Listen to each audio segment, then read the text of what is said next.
Lífið í Wolfsburg ekkert mikið meira en fótbolti, sko. Það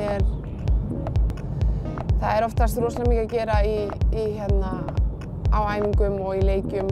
Við ferðumst rosalega mikið og það ekkert rosalega mikið tími að gera neitt annað en kannski bara hvíla sig og borða vel og hugsa vel sig og fara kannski á kaffihús eða hitta stelpurnar í mat eða bara voða rólegt, sko. Já, svona aðal menningarmunurinn á Þýskalandi og Íslandi að við erum svona aðeins chillari og rólegri og ekki eins svona ferköntu og þjóðurinn, sko.